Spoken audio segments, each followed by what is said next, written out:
Here's an AMI This Week shortcut with Grant Hardy. The supervisor of the day program I'm in, which is next door, told me about art and clay, and at first I thought, no, I don't know if I want to do this, but then when I said, okay, well, let's give it a shot, and ever since I started, I've been enjoying it ever since.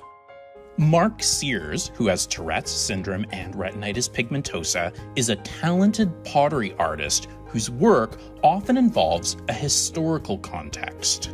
One of them I did really good. It's called the Mona Lisa, but it was originally a painting, and so I decided to turn the painting into a 3D sculpture of clay, and it's displayed at the Maple Ridge Library, which is really, really awesome. And what is Mark's process when making his pottery and painting? Some stuff are from memory because I've seen it before in real life. Some things I've seen on TV when I had sight, and some things are just based on pictures I print out on the printer. Since I haven't seen one of them before, so I'll go look it up and print it out. The instructor looks at it and tells me exactly how to do it, and I try to copy that. After seeing Mark's work on display at the posAbilities Inclusive Art Show, we had the opportunity to go behind the scenes to Vicuna Art Studio, an organization funded by Ridge Meadows Association for Community Living, to meet Mark's instructor, Donna Lee.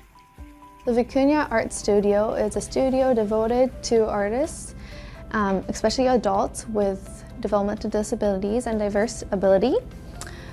We have painters and potters. We have about 40 painters and about 5 to 10 potters that come in every week, once or twice a week, to make beautiful artwork. Yeah, that looks really good. Really, really good. Donna describes her role working with artists like Mark. I describe the picture to Mark, although he has a general idea. For example, he knows what the painting of Mona Lisa looks like, but then to actually make it, he needs to know the details, right? So I would describe it to him. And for example, we'll roll out a slab. I'll suggest that we'll roll a slab for the hair, and then explain where he needs to attach for the hair, and then he attaches it. He likes to promote himself as an artist, so when he's at our art shows, we have annual art shows in May and December, and he usually likes to do his pottery demo, and he loves talking with the visitor who comes to promote his artwork and just to talk to people. He's really friendly. Wow. Yeah, we can make the apple first and then we can attach the stem. Yeah. Donna loves working with Mark and other artists as part of her job. Sometimes I get like these butterflies in my stomach when I see them making art. It's, yeah, and then just that anticipation of how it would turn out and how, because I guess I assume that, not all the time, but I assume that it will turn out so beautifully and amazingly. So that anticipation and excitement gives me butterflies.